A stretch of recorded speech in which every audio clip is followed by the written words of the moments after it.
My current drinking habits now, well, I'm lucky to have a beer once, nearly every month.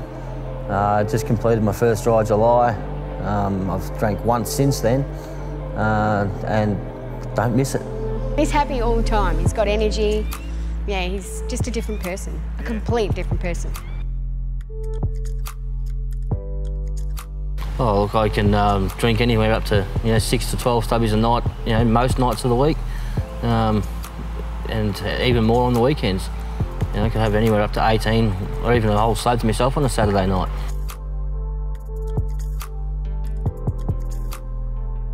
When I was 17, I reckon my drinking habits pretty much started around then, being involved with the football clubs, and we win a grand final and everyone would say it's okay to have a beer, and sort of just flowed on from there and just progressed as I got older. Not something we really discuss at all, it's just we do it.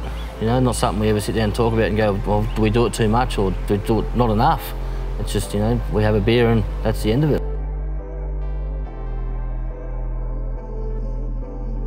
Well, the biggest reasons and motivations for the change are probably just like my health. It's blown out. Doctors have told me I've got issues. Kids, motivate my kids a bit more. I'm overweight and liver problems. It's caused a lot of issues, and it really motivated me just to change my life and get healthier. Alcohol's been linked, I think, to around about 200 different medical conditions or situations. So it really is broad and varied. Anything from, you can almost name a part of your body and alcohol can be affected. Sometimes one of the hard things is that the liver's really good at looking after itself, and you can drink and drink and drink and not necessarily feel the effects, but all the time there's damage being done. And so the liver is always being affected from too much alcohol.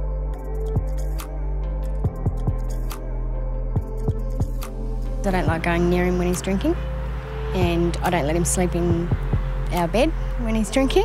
So I think it will improve on our relationship a lot. She's always trying to pull me up and slow it up. You don't need to drink so much all the time, and save it for a weekend or a special occasion. But it's just become a habit for me.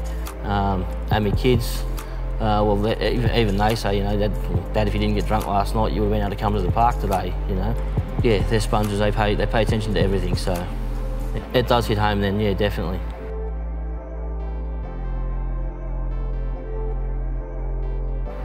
Oh, now, like early days before I started doing what I'm doing now, they would get stuck in me a little bit now, but now if I say, look, sorry boys, I'm not having a beer tonight, they're good on you, wish I could do that.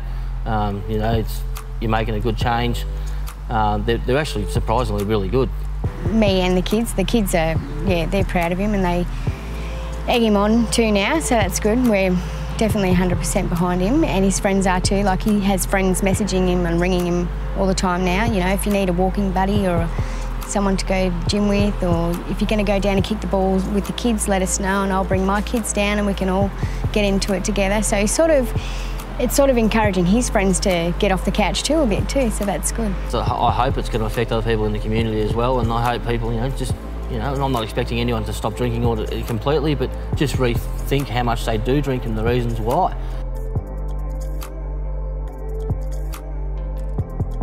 Just getting back to being me, really. Getting back to being me, that dad that was out playing with his kids, getting involved with my own football and coaching or playing, whatever it might be. But yeah, like just getting back to being me.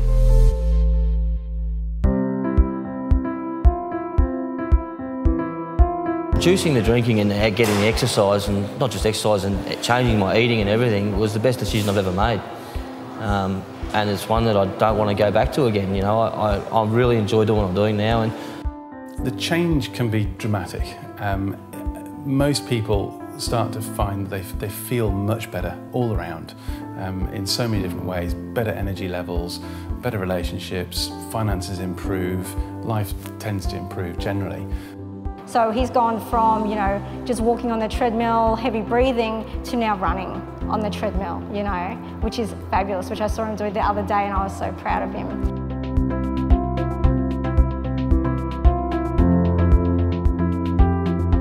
Oh, my mates are there tenfold. They are unbelievable.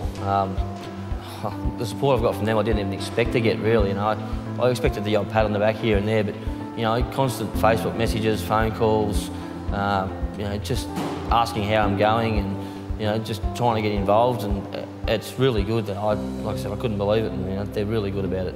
What's really important is that you do have some form of support network, and some people have got really good friend networks and people who'll egg them on and support them, and that's great. But there's an awful lot of people who don't, and clearly I think a good GP is always going to be there to try and help support you through that, but also perhaps point you in the direction of other services that can help. And locally here we've got a really good alcohol detox service at Gateway in Wodonga, and they can really support you through a lot of those changes.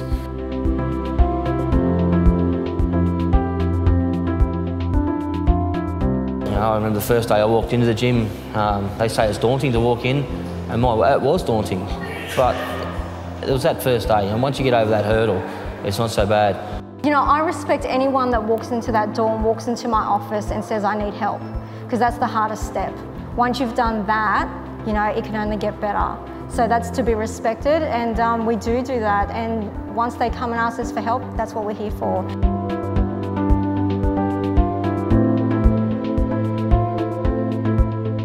The biggest challenge is getting out of bed in the morning. To really, you know, that's the biggest challenge. You're making that step out of your bed to get up and go. But you know, I push myself every day to come in and do it. And once you do, you wonder why it was so hard to get out of bed, because you feel great. Like throughout the day, like I thought I'd be buggered after a morning in the gym, but no way. I feel fantastic. You know, I feel more energetic. Like I said, I feel more alert at work. You know, so just getting there and just pushing yourself, you know, was the hardest part. But no, doing that, and you're right.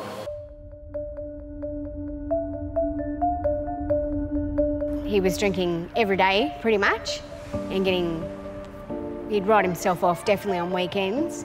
And since the start of the year, I haven't seen him written off, so that's been really good. It's probably one of the best journeys I think I've been on in a long time, and feeling a hell of a lot better than I've ever felt. Yeah, it's awesome.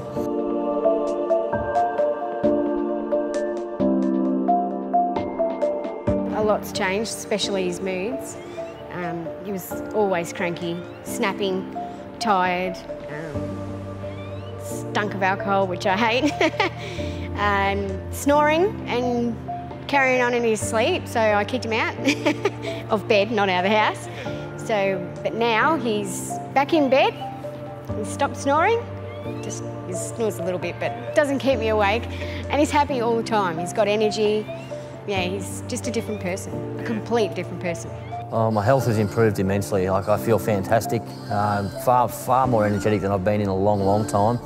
My wife, Stacey, she's a lot happier. I'm even allowed to sleep in bed again. Stopped snoring, you know, sleeping better.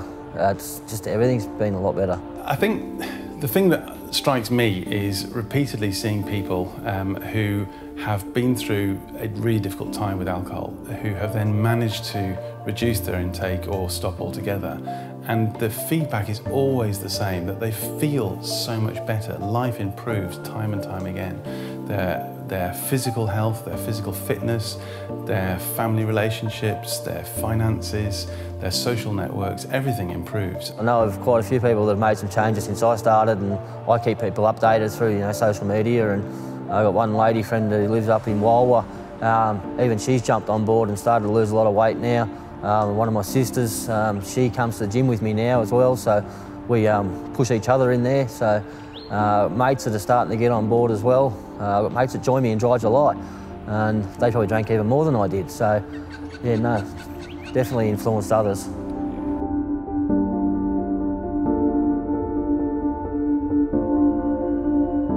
To be honest, I thought I'd get a lot of banter, but I haven't had any.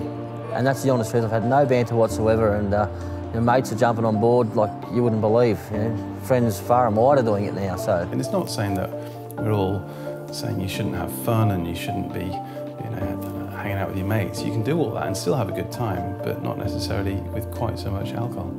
Michael's been like this for a long time with his drinking and his moods and stuff. I don't think a lot of people would think that this would have happened. Like they would, oh yeah, he'll try, because he used to just try and then give up. Like he'd start something, never finish it.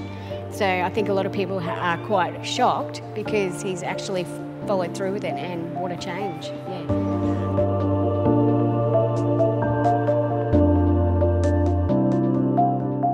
say definitely do it. Like, especially for a husband and wife, if I've noticed myself, it had a lot of strain and pressure on our marriage, on our relationship, and doing this has just changed us. We've fallen in love all over again.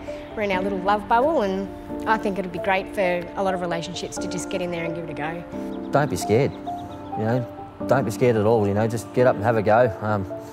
You know, we're all going to fail at the end of the day, but you just keep trying, just keep persisting, and you know, the more you want it, it's going to happen. So just don't give up, and use all them positive influences in your life to help push you through.